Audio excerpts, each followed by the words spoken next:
Bismillahirrahmanirrahim. Assalamu alaikum to you all, my dear students. I hope you all are doing well. Here is your teacher Sabah Akhtar, master trainer and a lecturer of biology, and I am going to deliver this lecture from the platform of Army Public School and College. Dear students, today we will start chapter number 1 of second year, and the name of the chapter is respiration.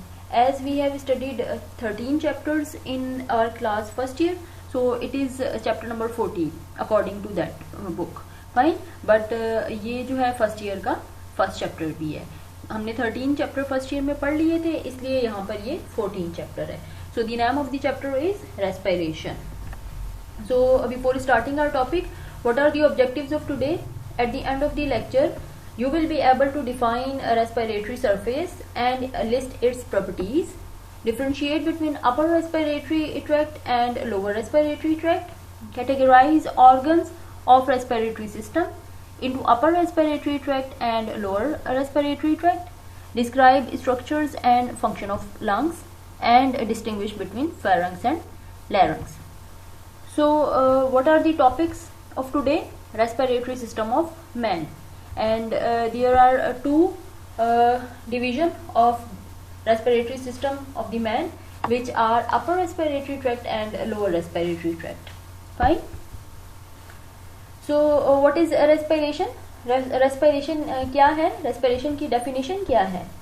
हमने 9th class में भी पढ़ा था और even though matric में भी पढ़ा. तो respiration क्या है? Respiration is a process by which cells obtain chemical energy by the consumption of oxygen and release carbon dioxide. क्या है respiration? वो प्रोसेस है जिसमें सेल्स जो होते हैं वो केमिकल एनर्जी लेते हैं. कैसे लेते हैं? ऑक्सीजन की कंजप्शन करके, और रिलीज क्या करते हैं? कार्बन डाइऑक्साइड को रिलीज करते हैं. Fine. So respiration is categorised into two parts. Number 1 is the internal respiration and number 2 is the external respiration. Internal respiration क्या है? The process of respiration that occur at cellular level is also called internal respiration. देखिए, class matric में हमने पढ़ा था कि cell भी respire करते हैं. जो रेस्पिरेशन है वो सेलुलर लेवल पर होती है, तो इसको हम क्या कहते हैं? Internal respiration. And it is a catabolic process. Catabolic कैसे है? हमने पढ़ा था ना कि कार्बन और हाइड्रोजन के बॉन्ड्स जो होते हैं वो ब्रोकन डाउन होते हैं. तो जब लार्ज मॉलिक्यूल्स स्मॉल मॉलिक्यूल्स में ब्रोकन डाउन होते हैं तो इसको हम क्या कहते हैं? Catabolic process. So that's why respiration is a catabolic process. And what is external respiration? The process of respiration that occur at organismic level is also called external respiration. Organismic level पर जो respiration होती है, जिसको हम breathing भी कह रहे थे, taking in of oxygen and getting rid of carbon dioxide. ठीक है, तो ये क्या है हमारे पास? external respiration है. Fine. And it involve the oxygen required for cellular respiration is inhaled from environment, while the carbon dioxide which is produced in cellular respiration is exhaled into the environment. Fine. So here is it is written. ठीक है, involves inhaling of carbon dioxide and exhaling of involves inhaling of oxygen and exhaling of carbon dioxide. Fine.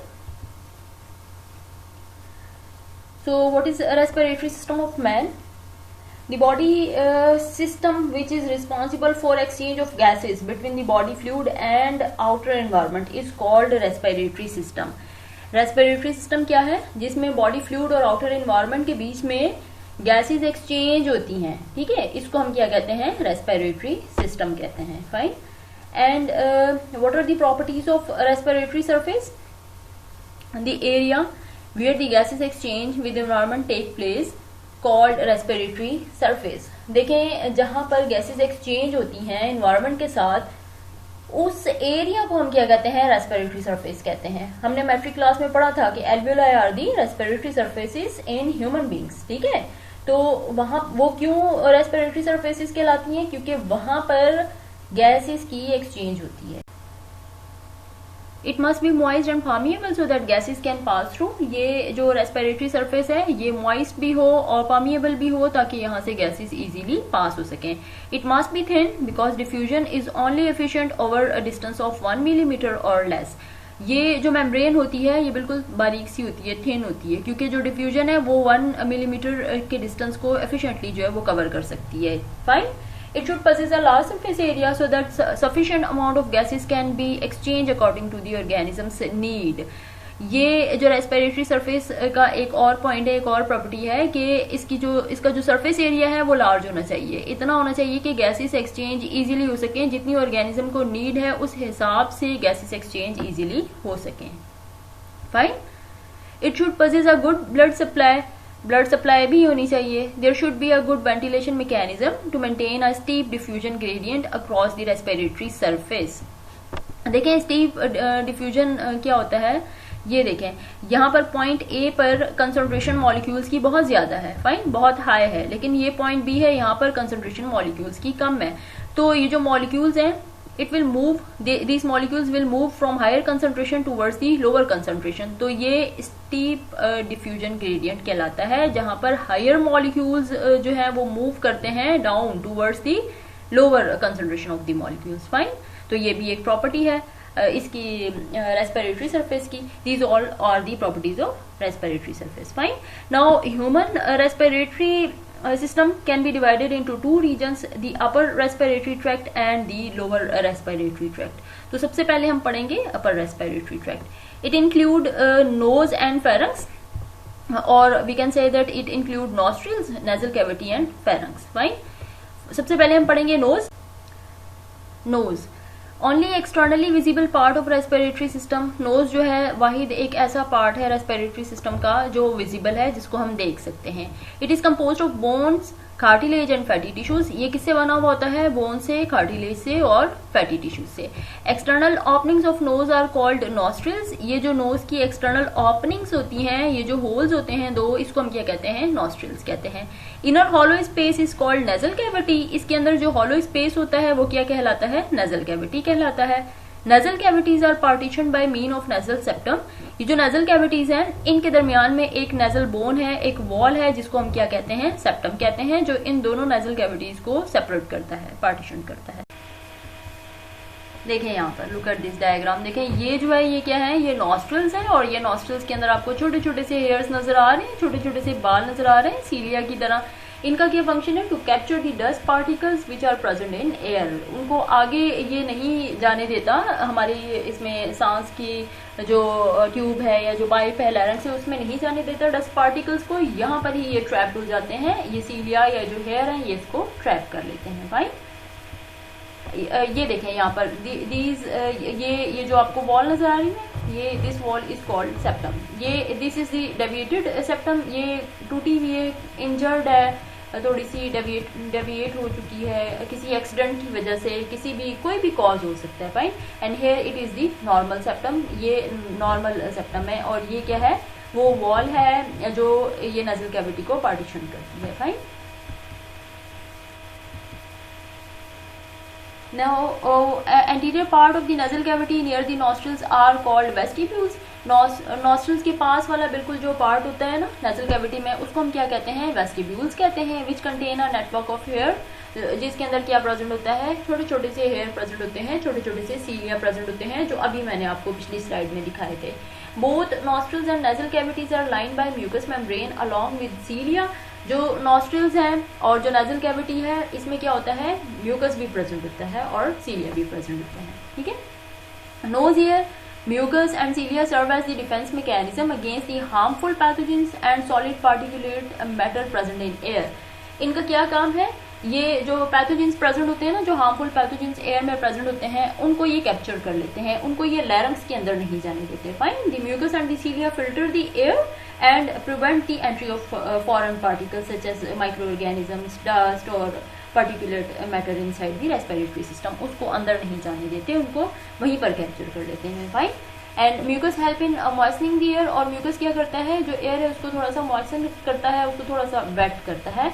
और cilia move the trapped substances to the pharynx for their removal. और cilia क्या करते हैं? वो जो trapped particles होते हैं dust के, जो इन सीलिया के साथ एडहियर हो जाते हैं, चिपक जाते हैं, वो उसको कहाँ भेज देते हैं? वो उसको फेरेंक्स में भेज देते हैं. Fine. Underneath the mucous membrane there are blood capillaries that help to warm the air to about 30 degrees centigrade depending upon the external temperature. Mucus membrane के बिल्कुल नीचे क्या होती हैं, बिल्कुल बारीक सी थिन सी ब्लड कैपिलरीज भी मौजूद होती हैं। वो क्या करती हैं, वो जो एयर है उसको वार्म करती हैं, तकरीबन 30 डिग्री सेंटीग्रेड तक कर देती हैं, या एक्सटर्नल टेम्परेचर पर डिपेंडेंट है ना, ठीक है। तो उसको वार्म करती हैं, इनकमिंग एयर को वार्म करती हैं।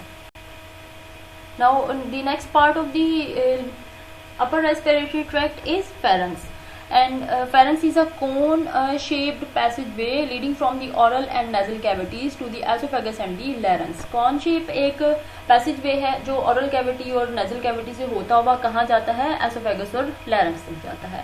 A part of digestive system and also the respiratory system. pharynx जो है ये digestive system का भी part है और respiratory system का भी part है। Important in vocalization, ये sound की production में help करता है। डिवाइड इंटू 3 सेक्शंस, ये डिवाइडेड है 3 सेक्शंस में, नासोफेरेंक्स, ओरोफेरेंक्स एंड लैरिंगोफेरेंक्स। ये मैं आपको तीनों अगली स्लाइड में दिखाती हूँ। लुक एट दिस, देखें यहाँ पर ये क्या है, हमारे पास सॉफ्ट पैलेट है। ये जो ग्रीन वाला पोर्शन आपको नजर आ रहा है ना, दिस इज दी नासोफेरेंक्स। नासोफेरेंक्स क्या है, ये फेरेंक्स का वो पार्ट है जो नेजल कैविटी के साथ कनेक्टेड होता है। फाइन, ये येलो वाला जो पार्ट आपको नजर आ रहा है, this is the oropharynx. Oropharynx क्या है, ये वो पार्ट है फेरेंक्स का जो ओरल कैविटी के साथ कनेक्टेड होता है।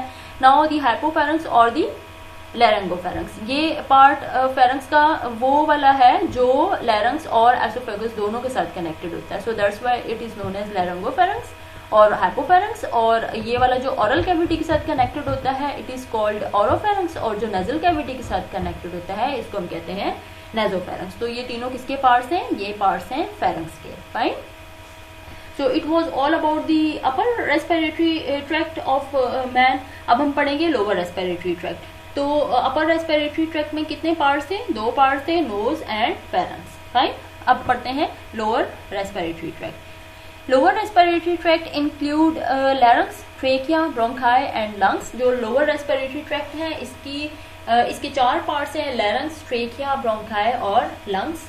सबसे पहले हम पढ़ेंगे larynx. Larynx is present at the top of the trachea and below the pharynx. Larynx कहाँ पे प्रेजेंट होता है, ट्रेकिया के टॉप पे और फेरेंक्स के नीचे। Composed of muscles and cartilage, ये मसल्स और कार्टिलेज से मिलकर बना हुआ होता है। One of the cartilage is epiglottis, एक जो इसमें कार्टिलेज है उसको हम एपिग्लोटिस भी कहते हैं। This structure usually stand upright and allow air to enter the larynx. ये क्या करता है, बिल्कुल स्टैंड ऊपर की तरफ हुआ होता है, बिल्कुल अपराइट होता है और एयर को लैरिंक्स के अंदर जाने देता है, एंटर होने देता है। During the swallowing, however, larynx is raised and the epiglottis is pressed down. जब हम कोई चीज खा रहे होते हैं, कोई चीज निगल रहे होते हैं, या सिंपल हम खाना खाते हैं या पानी पीते हैं, तो ये जो एपिग्लोटिस है ये नीचे की तरफ प्रेस्ड हो जाता है। नीचे की तरफ प्रेस्ड इसलिए होता है ताकि लैरिंक्स जो है वो कवर्ड हो जाए और जो खाना या जो हम पानी पी रहे हैं वो लैरिंक्स के अंदर ना जाए, वो किस में जाए, एसोफेगस में जाए। तो ये क्या करता है, एपिग्लोटिस क्या करता है, ये प्रिवेंट करता है फूड पार्टिकल्स की एंट्री को लैरिंक्स में जाने से, ठीक है, ताकि फूड पार्टिकल्स जो है वो लैरिंक्स के अंदर एंटर ना हो, या जब हम पानी पी रहे हैं तो वो भी लैरिंक्स में एंटर ना हो। और जैसे ही हम अंदर जैसे ही हम निगल लेते हैं ना, वो बाइट हम अंदर निगल लेते हैं, स्वॉलो कर लेते हैं, तो ये वापस ऊपर सीधा उसी पोजीशन में आ जाता है ताकि हम सांस दोबारा से ले सकें। Fine, epiglottis partially covers the opening into the larynx and help to prevent food and liquid from entering the air passages. ये मैं आपको बता चुकी हूँ कि एपिग्लोटिस जो है वो फौरन से लैरिंक्स को कवर कर देता है, फौरन से ही जैसे ही हम कोई खाना खाते हैं या पानी या जूस कोई भी चीज़ हम लेते हैं तो वो फौरन से कवर कर देता है लैरिंक्स को, ताकि खाना जो है वो लैरिंक्स के अंदर ना जाए, जो फूड के पार्टिकल्स हैं वो लैरिंक्स में न जाए। Opening of the larynx is called glottis. जो लैरिंक्स की ओपनिंग है ऊपर, उसको हम क्या कहते हैं, ग्लोटिस कहते हैं। Fine, it is also line with mucus membrane, इसके अंदर भी म्यूकस मेम्ब्रेन प्रेजेंट होती है। Vocal cords are present in larynx. Larynx के अंदर क्या मौजूद होती हैं, वोकल कॉर्ड्स मौजूद होती हैं। हियर इट इज, यहाँ पे देखें, दिस इज एपिग्लोटिस, वो फ्लैप है कार्टिलेज का, मसल्स का, जो कवर करता है किसको, लैरिंक्स को कवर करता है जब हम खाना खाते हैं। And these are the vocal cords. ये वोकल कॉर्ड जो है ये लैरिंक्स के अंदर मौजूद होती हैं। जैसे ही हवा यहाँ पर आती है, अंदर आती है, तो ये वोकल कॉर्ड्स वाइब्रेट करती हैं उस एयर की वजह से। जब ये वाइब्रेट करती हैं तो साउंड प्रोड्यूस होता है। फाइन, हियर इट इज, देखें, दिस इज एपिग्लोटिस। ये जो फ्लैप आपको नजर आ रहा है ये एपिग्लोटिस है। ये जो ऊपर वाली ओपनिंग है लैरिंक्स की, ये पूरी लैरिंक्स है, ठीक है। ये जो ओपनिंग है लैरिंक्स की, इसको हम कहते हैं ग्लोटिस। तो ये जो ग्रीन पार्टिकल आपको नजर आ रहा है ये फूड है। जैसे ही हम फूड खाते हैं, कोई भी खाना खाते हैं, तो ये जो एपिग्लोटिस है ये फौरन से देखें लैरिंक्स को कवर कर दिया। ये जो लैरिंक्स है इसको कवर कर दिया ताकि ये फूड का मॉलिक्यूल इस लैरिंक्स में न जाए। और फूड का मॉलिक्यूल कहाँ चला गया? ये एसोफेगस में चले गया। फाइन, नाउ इस कॉन्सेप्ट को थोड़ा सा और क्लियर करने के लिए here is a short video clip, आप इसको देखें ताकि ये जो आपका कॉन्सेप्ट है ये थोड़ा सा और क्लियर हो जाए। Fine, Swallowing or deglutition is the process by which food passes from the mouth through the pharynx and into the esophagus. As simple as it might seem to healthy people, swallowing is actually a very complex action that requires an extremely precise coordination with breathing, since both of these processes share the same entrance, the pharynx. Failure to coordinate would result in choking or pulmonary aspiration. Swallowing involves over 20 muscles of the mouth, throat, and esophagus, which are controlled by several cortical areas and by the swallowing centers in the brainstem. The brain communicates with the muscles through several cranial nerves. Swallowing consists of 3 phases. Oral or buccal phase. This is the voluntary part of swallowing. The food is moistened with saliva and chewed. A food bolus is formed and the tongue pushes it to the back of the throat, the pharynx. This process is under neural control of several areas of cerebral cortex, including the motor cortex. Pharyngeal phase starts with the stimulation of tactile receptors in the oropharynx by the food bolus. The swallow reflex is initiated and is under involuntary neuromuscular control.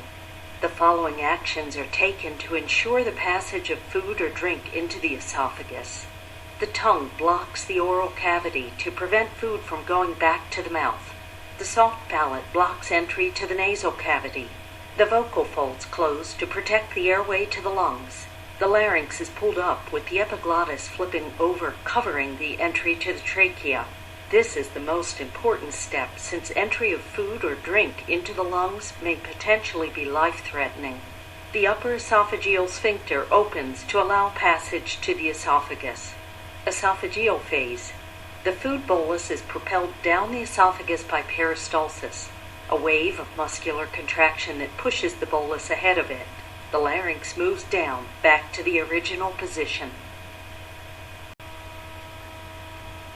So have you got the concepts? आपको समझ आए हैं सारे concepts इसको video को देखने के बाद? चलें, अब हम, अगर फिर भी नहीं समझ में आए आपको कोई भी कॉन्सेप्ट इसमें से, तो you can ask in comment section, आप मुझसे कमेंट सेक्शन में पूछ सकते हैं। Fine, so now start trachea, the next part of the lower respiratory tract, trachea. Trachea is a membranes tube, ये एक मेम्ब्रेनस ट्यूब है ये trachea, and it also called wind pipe, और इसको हम विंड पाइप भी कहते हैं। It consist of dense regular tissues and smooth muscles reinforced with 15 to 20 C-shaped pieces of cartilage। ये जो ट्रेकिया है इसको विंड पाइप भी कह रहे हैं, और इसके अंदर तकरीबन 15 to 20 C-shaped कार्टिलेज प्रेजेंट होते हैं जो स्मूथ मसल से बने हुए होते हैं। फाइन, ये देखें यहाँ पर, बल्कि डायग्राम में भी इस पिक्चर में भी आपको क्लियर हो रहा है। इट इज ट्रेकिया, ट्रेकिया के ऊपर वाला पार्ट क्या है? लैरिंक्स है, और ट्रेकिया में क्या होते हैं? सी शेप कार्टिलेज मौजूद होते हैं। नाउ जब ये ट्रेकिया थोरेसिक कैविटी में एंटर हो रहा होता है, लंग्स के अंदर एंटर हो रहा होता है, तो ये किस में डिवाइड हो जाता है? आगे जाके ब्रोंकाई में डिवाइड हो जाता है, एंड देन ये प्लूरल ब्रोंकाई कहलाते हैं और सिंगुलर ब्रोंकस कहलाते हैं। Then each bronchus will enter into the lung of its respective side. For example, left lung will enter into the left lung, and the right bronchus will enter into the right lung. तो ये bronchus फिर lungs में enter होने के बाद और further divide होते हैं, जो अभी मैं आपको अगली स्लाइड्स में बताऊंगी ना, आगे हम पढ़ते हैं। Bronchi and bronchioles.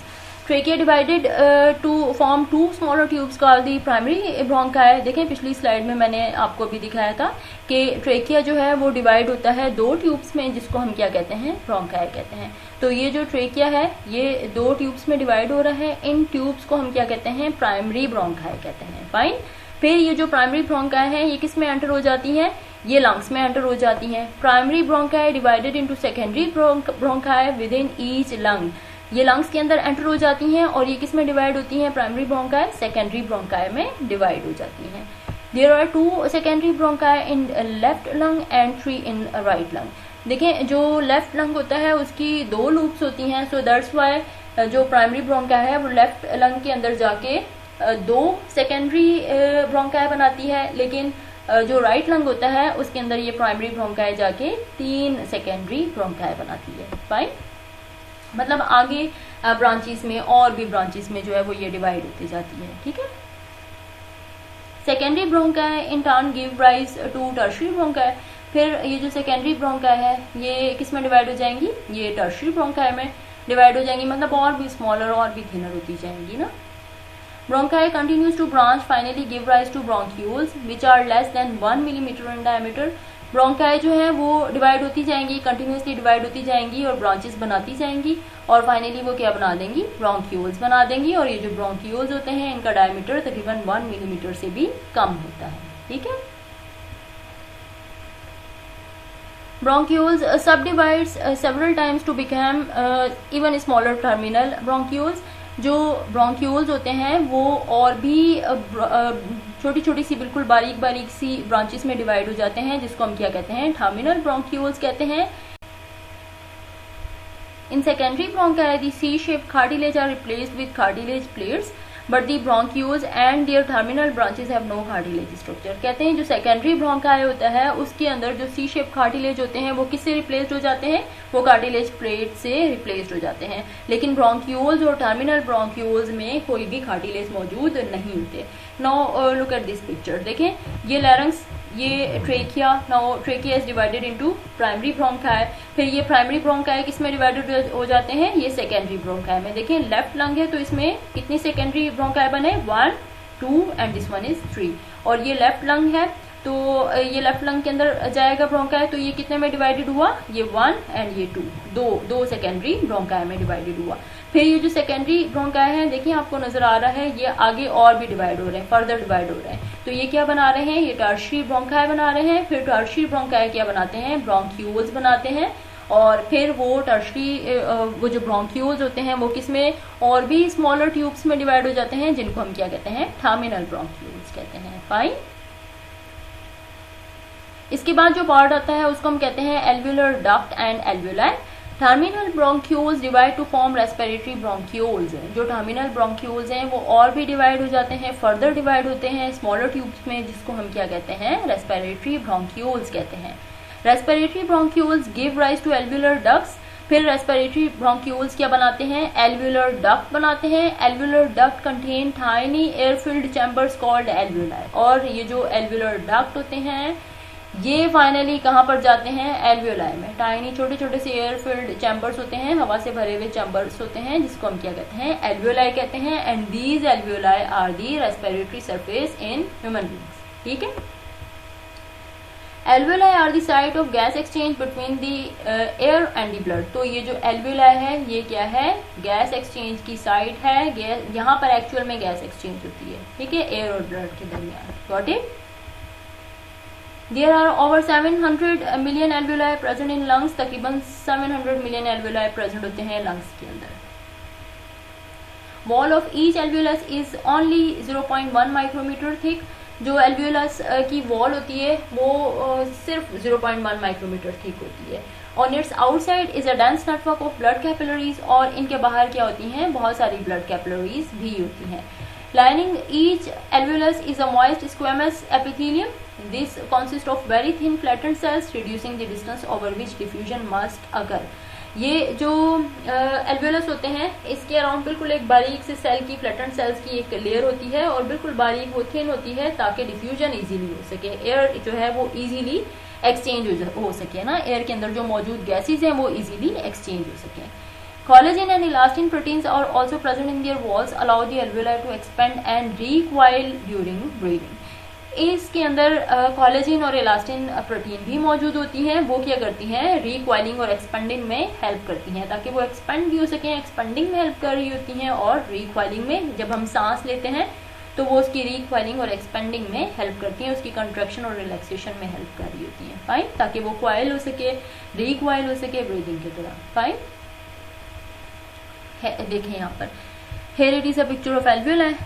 ये एल्वियोला है, ठीक है। ये जो आपको नजर आ रहे हैं ना छोटे छोटे से एयर सैक्स, छोटे छोटे से air chambers, these are the alveola and this is the terminal bronchiole. और ये टर्मिनल ब्रोंक्यूल्स जो है वो किस में डिवाइड हुए, रेस्पिरेटरी ब्रोंक्यूल्स में, और फिर रेस्पिरेटरी ब्रोंक्यूल्स ने क्या बना दिया, एल्वियोला बना दिया, ठीक है। ये हैं air chambers which are actually the area of gas exchange, यहाँ पर एक्चुअल में गैस एक्सचेंज होती है। And these are the blood capillaries which are present around these alveoli. ये जो छोटी छोटी सी बारीक बारीक सी आपको ट्यूब्स नजर आ रही हैं, ये ब्लड कैपिलरीज हैं। Fine, now external structure of the lungs, एक और सब टॉपिक है हमारा external structure of the lung के। जो लंग्स होते हैं उसकी एक्सटर्नल स्ट्रक्चर कैसी होती है ना। It is the principal organ of respiration, ये रेस्पिरेशन का एक मेन एक प्रिंसिपल ऑर्गन है। It is conical in shape with its base resting on diaphragm and its apex extend to a point just above the clavicle. देखिए, कहते हैं कि इसकी जो बेस होती है ना लंग की, वो किसके ऊपर होती है, वो डायफ्राम के ऊपर रेस्ट कर रही होती है, और इसका जो अपर वाला पोर्शन होता है वो एपेक्स जो होता है वो कहाँ पर जाता है, वो तकरीबन क्लैविकल तक जाता है। क्लैविकल क्या है, क्लैविकल ये कॉलर बोन्स, जिसको आप कॉलर बोन्स भी कहते हैं, ये है, ठीक है। तो लंग्स का जो ऊपर वाला हिस्सा है जो एपेक्स है वो तकरीबन क्लैविकल तक जाता है, और जो नीचे वाला हिस्सा है वो डायफ्राम पर रेस्ट करता है। Right and left lungs are separated by the heart and mediastinum. जो राइट और लेफ्ट लंग होते हैं वो हार्ट और मीडियस्टेनम के थ्रू एक दूसरे से सेपरेट होते हैं। जो हार्ट होता है वो लेफ्ट लंग के साथ थोड़ा सा स्पेस उसने कवर किया होता है लेफ्ट लंग के साथ, और मीडियस्टेनम क्या है, ये स्पेस है जो इसके दरमियान प्रेजेंट होता है। राइट, दोनों लंग्स के दरमियान प्रेजेंट होता है, that is mediastinum. Here it is, देखें ये जो है हमारा ये वाला लेफ्ट लंग है, ये लेफ्ट लंग की अपर लूब है, this one is the lower lube of the left lung and this is the right lung, this one is the upper lube, this one is the middle lube and this is the lower lube. तो ये जो left lung है इसके अंदर दो lubes होती हैं, क्योंकि इसका जो थोड़ा सा पोर्शन है वो किसने लिया होता है, वो हार्ट ने कवर किया होता है। फाइन, तो ये जो स्पेस है बिटवीन दीज टू लंग्स, ये जो स्पेस है इसको हम क्या कहते हैं, मीडियस्टेनम कहते हैं, ठीक है। The space between the two lungs is called mediastinum. Fine, ये देखें यहाँ पर, this is the upper portion of the lung which is called apex, इसको हम एपेक्स कहते हैं, and this is the base of the lung, जिसको हम क्या कहते हैं, ये किस पे रेस्ट कर रहा होता है, ये डायफ्राम पे रेस्ट करता है बेस, और ये जो एपेक्स है ये किसके साथ लगा हुआ होता है, जाके तकरीबन ये क्लैविकल के साथ या जो आपकी कॉलर बोन्स हैं उनके साथ होता है। Fine, lung hilum, hilum where the structure which form the root of the lung enter and leaves. Hilar structure include principal bronchus, pulmonary artery, pulmonary vein, bronchial artery, bronchial vein, nerves and lymphatic. देखें, hilum is a triangular shaped depression of both lungs where the blood vessels and airway pass into the lungs. यहाँ से ये जो airway और blood vessels जो है वो इनके अंदर जाती है, लंग्स के अंदर जाती हैं। Fine, the lung are spongy due to the presence of alveoli. Lungs जो होते हैं वो एल्वियोलाई की वजह से थोड़े से स्पंजी होते हैं, थोड़े से सॉफ्ट होते हैं, ठीक है। Now what is the difference between pharynx and larynx? Pharynx is a membrane-lined cavity behind mouth and nose, connecting them to esophagus and larynx respectively.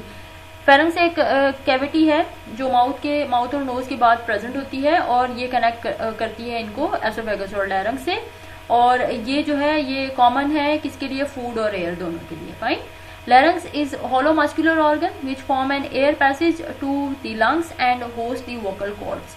Larynx जो है एक मस्कुलर ऑर्गन है जो जिसमें से सिर्फ एयर पास हो सकती है। फाइन, और इसके अंदर क्या होती है, वोकल कॉर्ड्स भी मौजूद होती हैं। Pharynx is a part of respiratory system and digestive system, बता चुकी मैं आपको फेरेंक्स जो है वो रेस्पिरेटरी और डाइजेस्टिव सिस्टम दोनों का पार्ट है, but larynx is a part of respiratory system only. जो लैरिंक्स है वो सिर्फ रेस्पिरेटरी सिस्टम का एक पार्ट है। फेरेंक्स की जो वॉल्स होती हैं वो मसल्स से मिलकर बनी हुई होती हैं फाइन, और जो लैरिंक्स की वॉल होती हैं वो कार्टिलेज से मिलकर बनी हुई होती हैं। It doesn't consist of vocal cords, pharynx में वोकल कॉर्ड्स मौजूद नहीं होते, बट लैरिंक्स में वोकल कॉर्ड्स मौजूद होते हैं fine. So it was all about today's lecture. I hope you have got the concepts, but if you don't then please ask me in comment section. अगर आपको नहीं समझ आया तो आप प्लीज़ मुझसे कमेंट सेक्शन में पूछें, और अपना बहुत ज़्यादा ख्याल रखें, अपनी फैमिली का ख्याल रखें, and remember me in your prayers. Thank you so much. अल्लाह हाफिज़।